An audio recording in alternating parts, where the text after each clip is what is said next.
ओम शांति। भाई को कभी नाराज मत करना, वरना परिणाम क्या होगा देख नहीं पाओगे। याद रखना, अगर घर को सुखी रखना है तो भाई कभी भाई की बात को ना काटे।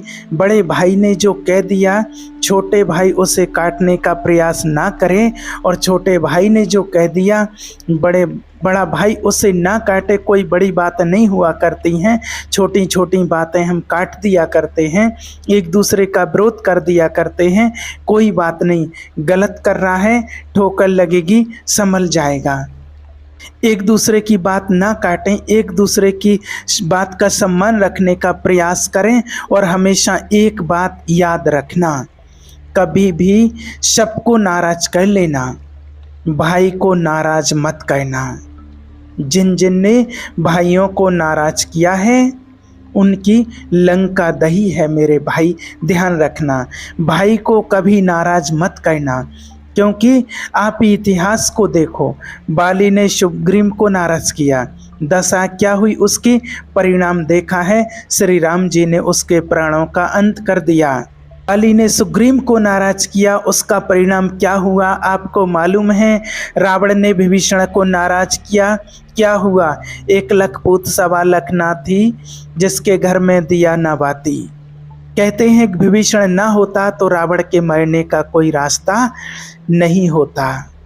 एक रावण ने विभीषण को नाराज किया, लंका बर्बाद हो गई उसकी। कौरवों ने पांडवों को नाराज किया, हस्तिनापुर तबाह हो गया। ध्यान रखिए, प्रैक्टिकल देखा हुआ इतिहास है। भरत ने बाहुबली को नाराज किया, चक्रवर्ती का मान भंग हो जाया करता। भाई को नाराज मत करना, पत्नी नाराज हो जाए एक बार चल जाएगा, पड़ोसी नाराज होगा चल जाएगा, भाई नाराज ना हो जाए, ये बात याद रखना। कहते हैं घर का भेदी लंका ढाए। प्रमोद महाजन ने प्रवीण महाजन को नाराज किया। ये तो कोई पुराणों की कहानी नहीं है, ये तो जीती जागती कहानी है।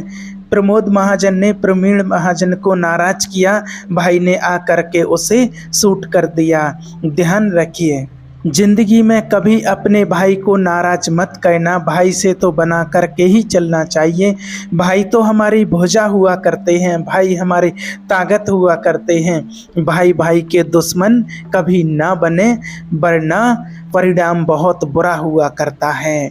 क्योंकि दुश्मनों को नहीं मालूम कि हमारी कमजोरी क्या है, भाई को मालूम है कि हमारी कमजोरी क्या हुआ करती है। तिल के छाले सुलझते हैं सीने के दाग से, और घर को आग लगती है घर के चिराग से। ध्यान रखिएगा इस बात का, भाई को नाराज मत करो, भाई से प्रेम रखो, भाई से इज्जत रखो।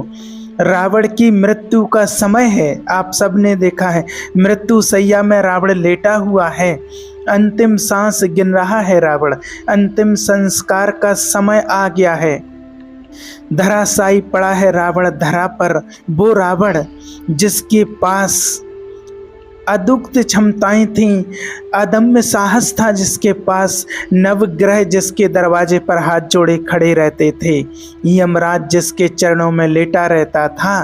ऐसा रावण, शक्तिशाली रावण। कहते हैं कि जब रावण चलता था तो पृथ्वी कांप जाया करती थी।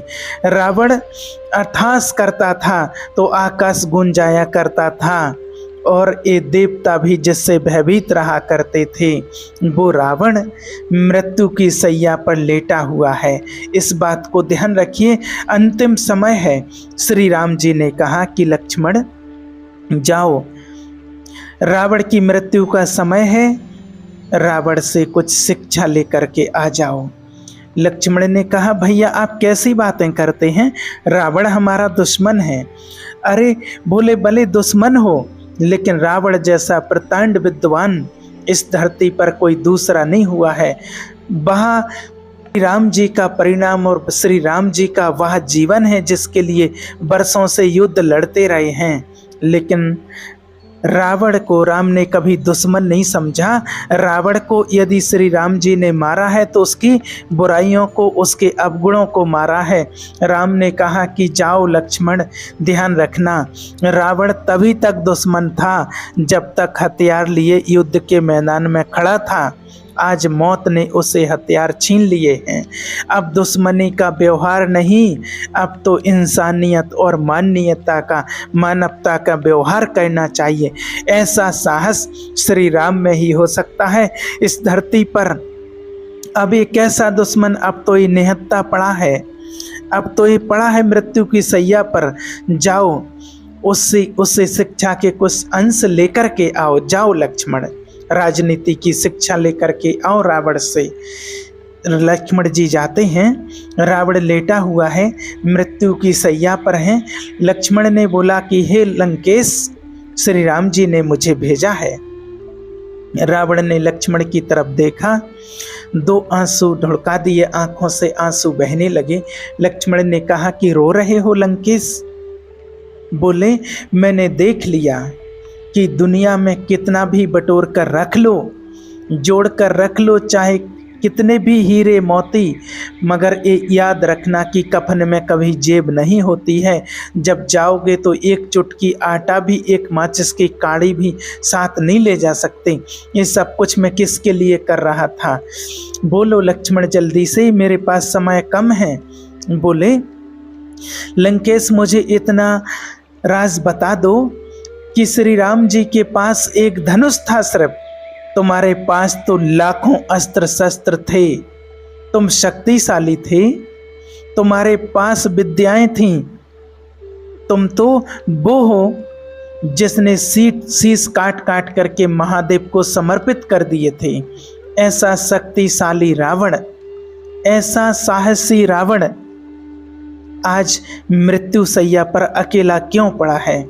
तुम्हारे पास तो इतनी बड़ी सेना थी, हमारे पास तो भालू बंदर और था ही क्या हमारे पास।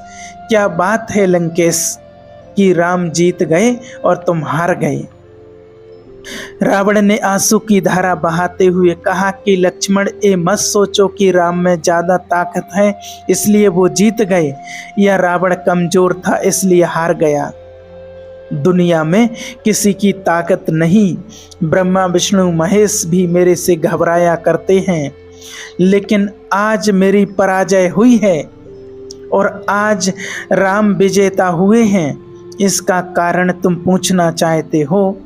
इसका इतना सा ही कारण है लक्ष्मण, राम इसलिए जीते और मैं रावण इसलिए हारा कि राम के पास, श्री राम के पास विभीषण जैसा भाई नहीं था और मेरे पास लक्ष्मण के जैसा भाई नहीं था। यही वजह है कि मैं पराजित हो गया और श्री राम मुझसे जीत गए हैं। मेरे पास विभीषण जैसा भाई था और राम के पास लक्ष्मण के जैसा भाई था।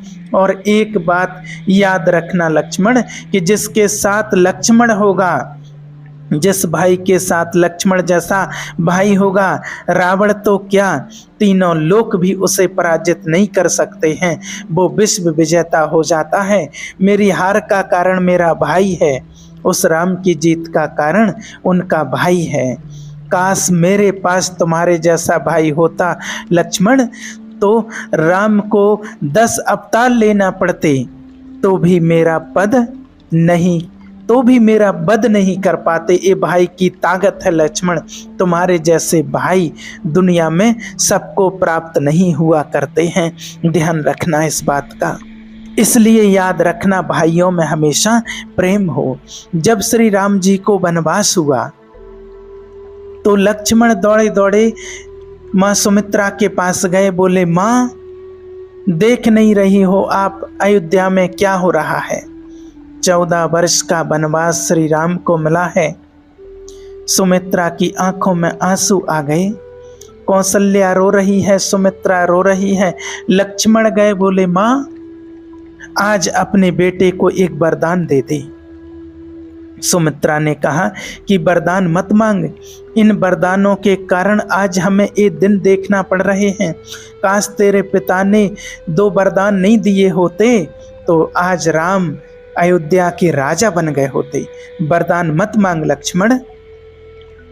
लक्ष्मण जी ने कहा, माँ छत्राणी होकर के वरदानों से डरती हो। सुमित्रा ने कहा कि देख, आज इस समय अनुकूल नहीं है। बोले, मैं तेरा पुत्र हूं माँ, क्या एक वरदान मुझे नहीं देगी? सुमित्रा ने कहा कि आज वरदान मत मांग, आज पूरी अयोध्या रो रही है, आंसू बहा रही है, और इससे बुरा दिन अयोध्या में कभी नहीं आ सकता है कि राम को वनवास। लक्ष्मण ने कहा कि माँ, यदि आज नहीं दिया तूने वरदान तो इससे बुरा दिन भी दुनिया में कभी नहीं आ सकता है। सुमित्रा ने कहा, क्या वरदान मांगता है? बोले, वचन दे पहले माँ कि तुम मुझे वरदान दोगी। सुमित्रा ने कहा, दिए वचन, मांगो, क्या वरदान मांगते हो? आज अयोध्या की ये रानी अपने बेटे को वरदान देती है। तो लक्ष्मण ने माँ के चरण छुए और माँ का हाथ अपने सिर पर रखवाया और कहा कि माँ, एक ही वरदान दे दे कि पिता के वचनों के लिए बड़ा भाई जंगल जा रहा है, तो माँ के वचनों की भी लक्ष्मण उनके साथ में जाने को तैयार है। माँ, मुझे वचन दे, मैं भैया राम के बिना जीवित नहीं रह सकता हूँ। पिता तो मुझे जाने की आज्ञा ना देंगे, लेकिन तू मुझे वचन दे कि मैं राम के साथ वनवास जाऊं। 14 वर्ष वरना मैं यहाँ प्राणहीन जीवन जीकर मैं यहाँ पर क्या करूँगा? सुमित्रा की आंखों से आंसू आए, दोनों हाथों से उठा लिया लक्ष्मण को, अपने सीने से लगा लिया और कहा कि वाह लक्ष्मण, आज तूने मेरे दूत की लाज रख ली है। जा, तुझे वरदान देती हूँ, राम के साथ वनवास में रहना, ध्यान रखना, और मेरे बेटे इतनी सेवा करना, इतनी सेवा करना भैया राम की, कि जब तक तेरा भाई सो ना जाए उसके पैर दबाते रहना, और भाभी सीता में अपनी माँ सुमित्रा के दर्शन करते रहना। मैं तुझे आदेश देती हूँ कि जा, तुझे भी वनवास। देखिए, आपकी देवरानी आपके साथ, आपकी जेठानी के बच्चों के साथ, अपने बच्चों के साथ ऐसे व्यवहार रखती हैं। विचार करिए, आप क्या धर्मात्मा बनोगे, क्या घर को स्वर्ग बनाओगे? भेज दिया सुमित्रा ने लक्ष्मण को श्री राम जी के साथ। राम ने कहा कि माँ, लक्ष्मण को क्यों भेज रही हो मेरे साथ, इसे अयोध्या संभालने दो। सुमित्रा ने कहा, नहीं पुत्र राम, मेरा इस परिवार में आना 2 ही कारण से हुआ है। मेरी 2 संतानें हैं, एक लक्ष्मण है, एक शत्रुघ्न है, और मैंने ये बचपन से इन्हें यही सिखाया है कि लक्ष्मण, तुम अपने भैया राम का चाहकर बन करके रहना, और शत्रुघ्न तू भरत का सेवक बन करके अपने जीवन गुजार देना। क्या संस्कार दिए जाते थे माताओं के द्वारा, क्या संस्कार दिए जाते थे, क्या संस्कार थे हमारे परिवारों के इतिहास उठा करके आप खुद देखिए।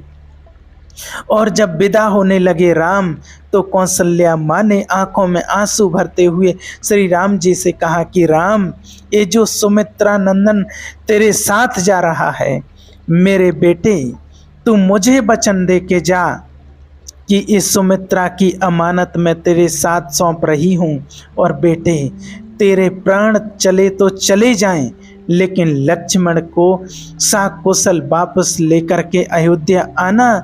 इस अयोध्या में बिना लक्ष्मण के तू वापस मत लौटना।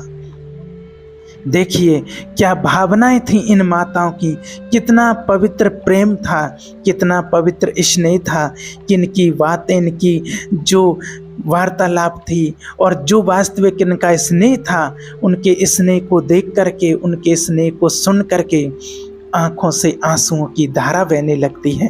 कितना स्नेह था एक दूसरे के बेटों में, कितना स्नेह था एक दूसरे के बच्चों में। आज तो देवरानी और जेठानी क्या करती है, अपनी जेठानी अपनी देवरानी के बच्चों के साथ, तो देवरानी क्या करती है अपनी जेठानी के बच्चों के साथ। ये आप सभी प्रैक्टिकल में देख रहे हैं आज घरों में और परिवारों में क्या हो रहा है। और इन माताओं में कितना प्रेम था, अपने एक दूसरे के बच्चों के प्रति कितना स्नेह था। बोली माँ कौशल्या की, राम ये लक्ष्मण, लक्ष्मण नहीं, मेरी बहन सुमित्रा का अमानत है, जिसे सकुशल तुझे वापस लौटाना ही होगा। सीता से कहा कि पुत्र वधू, लक्ष्मण का ख्याल ऐसे रखना जैसे मैं अपने राम का ख्याल रखती हूँ। क्या भावनाएं रहीं उनकी, देखिए क्या भावनाएं रहीं, क्या ऐसी भावनाएं आज हमारे परिवार की हैं। हम रामायण तो पढ़ते हैं, आज घर घर में रामायण पढ़ी जाती है, लेकिन रावण के जैसा जीवन जिया करते हैं। ध्यान रखिएगा इस बात का।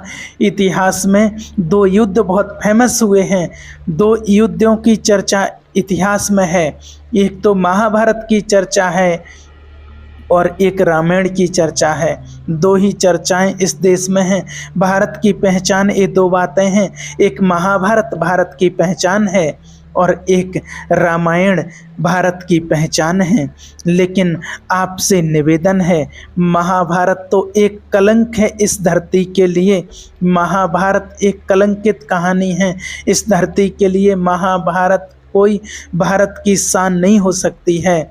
महाभारत तो अभिशाप है इस धरती के लिए, लेकिन रामायण वरदान है इस धरती के लिए। ध्यान रखिए, रामायण जैसा कोई ग्रंथ नहीं हुआ करता है। रामायण के जैसा कोई ग्रंथ नहीं, रामायण के जैसी कहीं शिक्षा नहीं। इसलिए रामायण तो पढ़ते हैं, लेकिन आचरण राम के जैसे नहीं आते हैं। अगर राम के जैसे आचरण आ जाए, ऐसी शिक्षा अपने बच्चों को दी जाए, तो आपके घर में राम राज्य अभी आ जाएगा। इसलिए हमेशा याद रखिएगा, अपने भाई को कभी नाराज नहीं करना। श्री राम और लक्ष्मण भरत शत्रुघ्न जैसा अगर प्यार भाइयों में हो, सुमित्रा और कौशल्या के जैसा अगर देवरानी और जेठानी में स्नेह और प्रेम हो, तो वो घर आज ही स्वर्ग है, वो घर आज भी राम राज्य है। ओम शांति।